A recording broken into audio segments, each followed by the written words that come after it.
President Bola Ahmed Tinubu has reaffirmed his commitment to multi-party democracy, stating unequivocally that Nigeria will never become a one-party state under his administration. Speaking during a joint session of the National Assembly to commemorate Democracy Day, the president addressed widespread concerns over the rising number of political defections to the ruling All Progressives Congress, APC. During his speech, he also paid tribute to the former president, Muhammadu Buhari, for reaching back into history to rectify a national misdeed by making June 12 Democracy Day and by officially acknowledging Chief Moshood Kashimawo Olawale Abiola and his running mate, Babagana Kingibe, as the victors and thus duly elected president and vice president, respectively, of Nigeria after the June 12, 1993 elections. Joining us on this show to discuss how Nigeria's democracy has fared under President Tinubu is Senator Sunday Karimi, chairman of the Senate Services Committee. He will also discuss how much progress the 10th National Assembly has made so far. As the Senate President, Senator Godswill Akpabio, on Thursday, announced that no fewer than 844 legislations have been passed since the inception of the 10th National Assembly. Good morning, Senator Karimi, APC, Kogi West. Thank you for joining us on the morning show. Good morning. Well, Senator, yesterday was... Thank you for having me. Yeah, thank you. Yesterday was Democracy Day, and the President addressed the joint sitting of the National Assembly. I assume that you were present on that occasion. What for you will be the major takeaways from that interaction with President Bola Ahmed Tinubu, where he made a number of points about tolerance, free speech, other political parties, and one-party state, and how he's a Democrat, not believing in dictatorship. What were the major takeaways for you?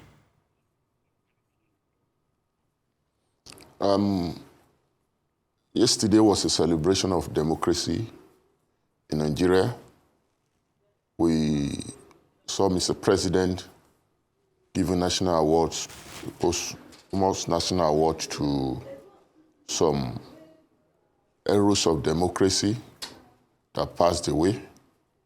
We also saw Mr. President giving accounts of his stewardship in the last 2 years.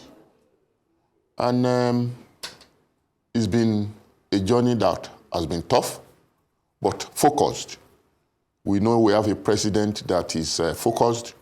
We know we have a president that knows what he's doing.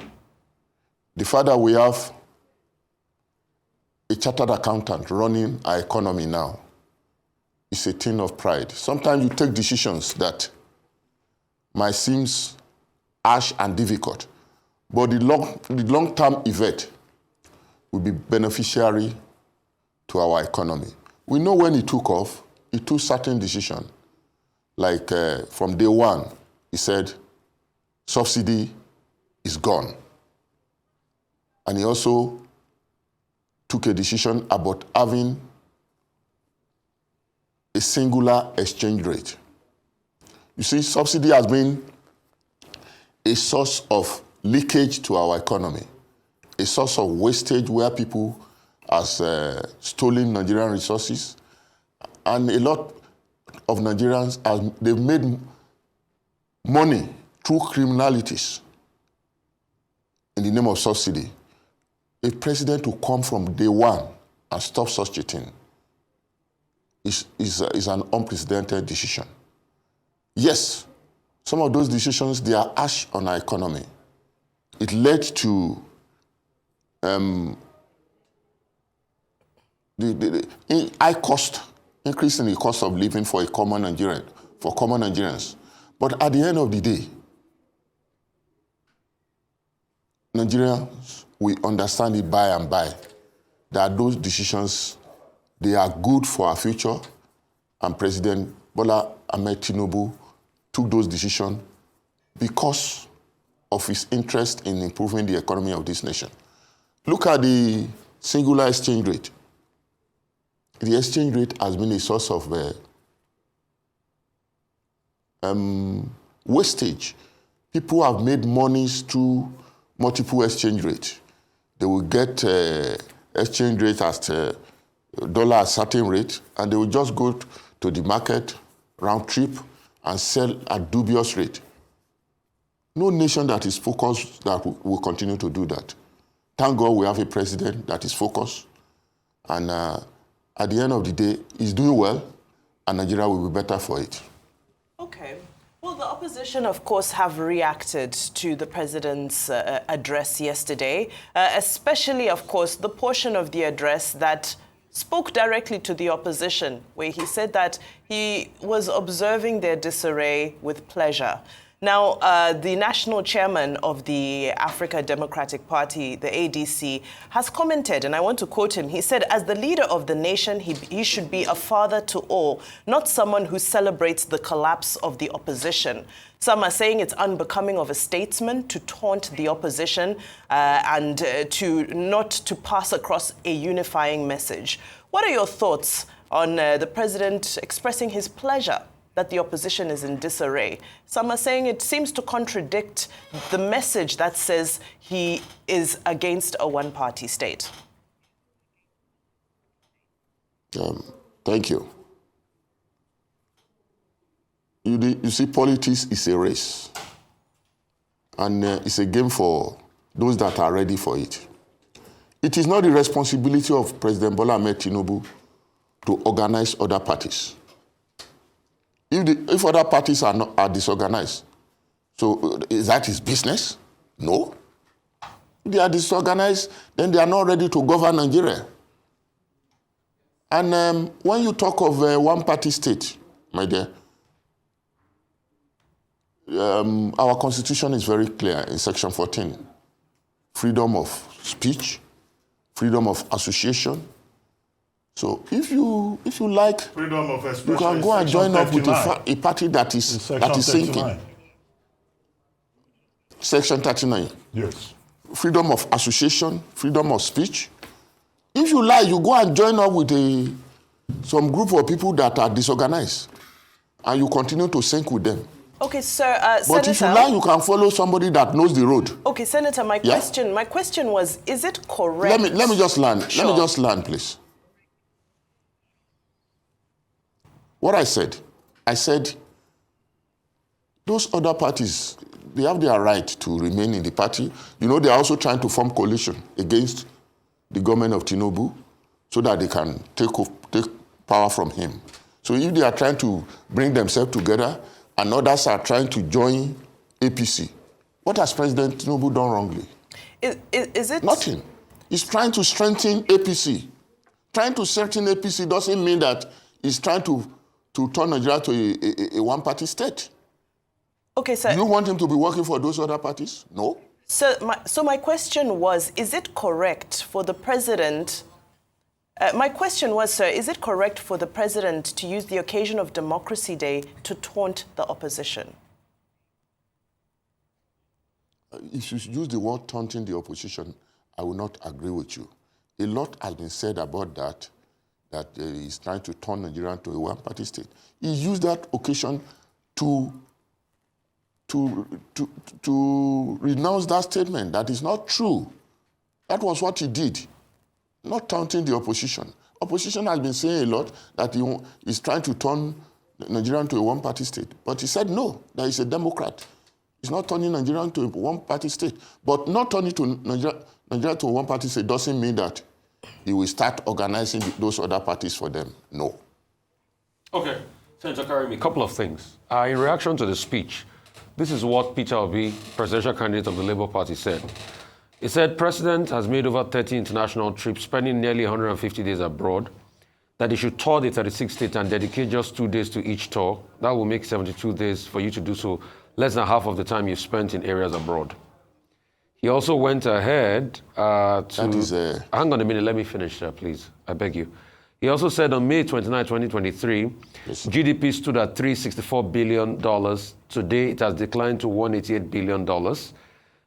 Said GDP per capita was 1,640 as at May 2023. Today is 835, devastating decline of over 50%. Multidimensional poverty increased from 38.9% to 54% within the period, with 129 million Nigerians living below poverty line.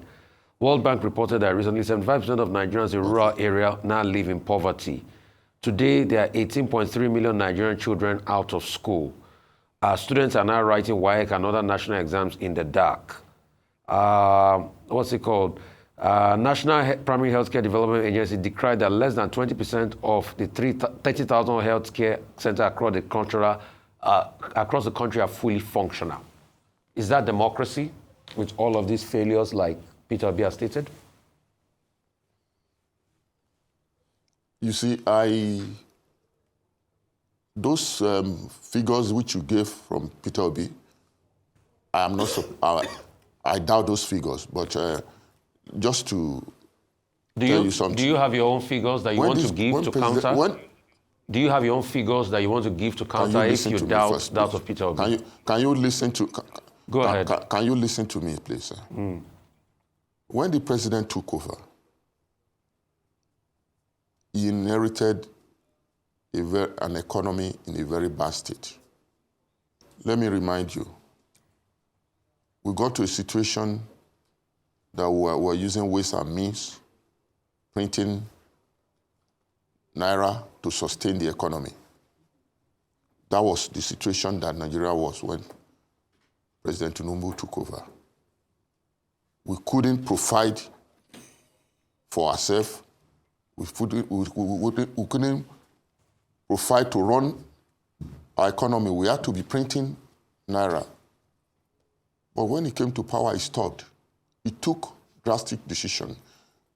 You talk of the fuel subsidy thing that was removed, talk of the exchange rate that was turned to a singular exchange rate. Those decisions affected our economy. It affected our Nigerians, that the cost of living increased, and Nigerians are not finding it easy. We acknowledge that. But this same government, they have taken decisions that will turn the economy around. At the end of the day, we are going to benefit from it. I want to tell you that, contrary to what you just said, our economy is improving gradually. Things are getting better. Even before he took over, most of our industries are not working. But you said he's traveling about. The president traveled about frequently to attract foreign direct investment to the country, and it's beginning to yield result. Peter Obi can be saying a lot. He's talking politics. We are not talking politics with Nigeria. Okay. Okay, sir. President Tinubu is governing Nigeria. Okay, and he's turning our economy around. Okay, sir. We're going to go to break soon. When we come back from the break, you will give us your own numbers and analyses to counter the number that you said Peter Obi gave that are not correct as regards the GDP figures and other figures on the economy. We'll go to a quick break. We'll come back and you will give us your own numbers to counter Peter Obi's numbers. Thank you.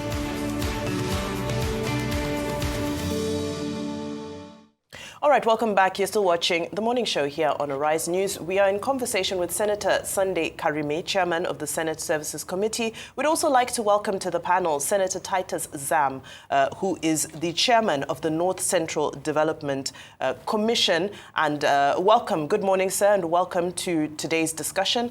I hand over back to Rufai, who was on a line of conversation with Senator Karimi. Okay, so Senator Karimi, you said the numbers that Peter Obi quoted were wrong. As regards the GDP of 364 billion that declined to 188 billion, a GDP per capita of 1,640 of May 2023 that declined to 835 naira, and multidimensional poverty that increased from 38.9 to 54%. Can you give us your own figures to controvert most of those figures and his numbers of 18.3 million Nigerian children out of school? Can you give us your own figures? You said the numbers he quoted is wrong, so we just want to get your own figures. Excuse me. I'm not going to start talking to you theoretically about numbers. I'm going to talk about the effect of President Tinubu's action decisions on our economy, on my Nigerian people, on our constituents. The figures is quoting, if you want us to be talking about figures, for the Federal Ministry of Finance is there to give you the exact figures. But you said it's wrong, so give us your own figures to counter it. You said it's wrong, Senator Karimi. Excuse me. You said it's wrong. Give us your figures. Excuse me. I am telling you. Hello. I'm telling you that Peter Obi can be talking about figures, talking about GDP, talking about all those things. I'm not going to come here and be talking about all that. I'm going to talk about the impact of President Tinubu's actions on the economy, on our people. And I know that Nigeria is getting better. So you can be running all over the place and be quoting figures, preparing for election. We are governing and we know Nigeria is getting better, and Nigeria, they are understanding why President Tinubu took those decisions in the first place. And Nigeria economy is getting better. So I'm not going to be dwelling. But you said his figures were wrong. And since you cannot give us figures back, I will allow Dr. Abati move on. But you said the figures were wrong. I just have to prove that fact. So you have to prove it. Go ahead, Dr. Abati. Excuse me. If you want to know figures, Federal Ministry of Finance is there to give us figures. The actual figures. Okay. Thank you. Let's bring Senator Zam into the conversation. Senator Zam, I asked Senator Karimi a simple question about the interaction with the president yesterday. Yes. We would like to have your own impression. Yes. About that joint sitting and some of the highlights of the presentation by President Tinubu, particularly the national honors and all of that. A lot of discrepancy in that, for example. Some people have said there were omissions. I've listed some of the omissions. In fact, another scandalous omission is that Professor Bolaji Akinyemi was given CFR in 2011. In 2025, they are giving him CFR again. Is he not supposed to be promoted instead of repeating the same thing? But in any case, we would like to have your reaction. And Senator Karimi, if you are hearing me, when we come back to you, I'd like you to talk about this perceived indolence of the National Assembly. We've been told 884 legislations and all of that, but nobody is seeing the impact of these so-called legislations, other than, tax bills. We had so many sessions on tax bills. Okay, apart from tax bills, what else that is momentous that this National Assembly, that some people even say is a rubber stamp as the president wishes, assembly that you people are running. But let's bring Senator Zam into the conversation first. Senator. Well, thank you and good morning to you and to our viewers across the length and breadth of Nigeria. My takeaway from President Bola Ahmed Tinubu's Democracy Day speech at the National Assembly joint session is that the president recognizes the legislature as the bastion of democracy and as the institution that represents the entirety of diverse interests in Nigeria, be they ethnic, be they religious, political, all political parties converge on the floor of the National Assembly. And when you have together 360 members of the House of Reps and 109 senators, it means the whole Nigerian socio-political and economic configuration is concentrated under one house. So one, the rationale behind the president's choice of National Assembly as against the practice of speaking from the villa is that Mr. President wanted to get a direct feedback from the Nigerian populace as to how he has felt in leadership of this country in the preceding 2 years. So about the choice of a venue, I commend him. And then about the content of his speech, and which you alluded to, and the activity of honoring some great Nigerians who in one way or the other had played different rules in bringing about the democracy project that we are benefiting today was also a positive step in the right direction. You are aware that 32 years ago, many eminent Nigerians, some even paid the supreme price to fight for the enthronement of democratic rule of government in this country. So I commend the present initiative for honoring those heroes and heroines that in one way or the other helped to bring about the present day democracy, even to the extent of laying down their lives. And you said there were some mistakes in the list of people that were honored. This is a normal human activity. You don't expect perfection. And if there are mistakes, I think they can only be corrected. There is no serious implication there that will vitiate the value of that exercise in itself. Rather, the president should be commended for appreciating his comrades who were in the trenches alongside with him to actualize June 12 and to also institutionalize democratic system of government in this country. Those little mistakes that you alluded to do not in any way significantly negatively impact on this great patriotic act that was carried out by Mr. President. And let me quickly take the opportunity of responding to your seeming criticism of the National Assembly as to even labeling them as a rubber stamp. I think there is a mindset among some people in this country that does not speak to the real issue of the function of the legislature in the presidential system of government. I want to say here that the legislature is not supposed to be fighting the executive arm of government as you would expect. I think this is a mindset that comes from a long history of a military rule where everything had to do with fight, agitate. You can do a lot by engaging the other side of the coin. You can also achieve a lot by lobbying. You know, we have our own mandate well cut out and defined by the Constitution. The Constitution says the National Assembly is empowered to make laws for peace, order, and good governance of the Federation. We are doing that. And once we do that, our job is done. If we are required to oversight the executive arm of government, that is also being done. So where you expect us to go to the extent of fighting as we experienced in the previous National Assembly, we did not achieve anything for this country.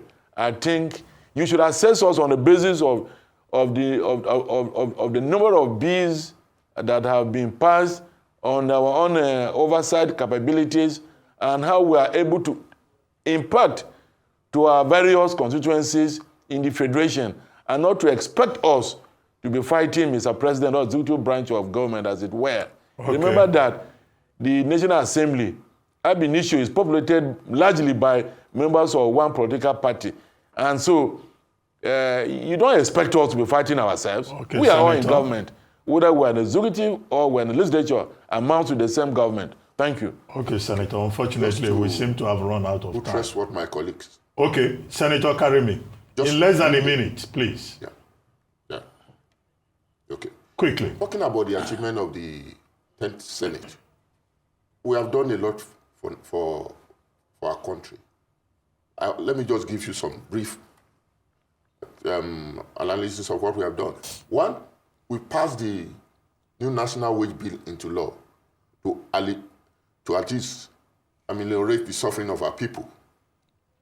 We also, the net fund bill for Nigerian students to access loan, it was passed during this 10th Assembly. We recently passed the regional development commissions so that we can bring development to the grassroots. The tax reform bill that you are talking of, if you know the content of that tax reform bill, you will give kudos to the 10th Assembly and to Mr. President. Okay, on that note. That act is ready for the president's signature. By the time that act is operative, leakages in revenue generation in Nigeria will be released. On that note, Senator. That means more revenue for all the 3 tiers of government.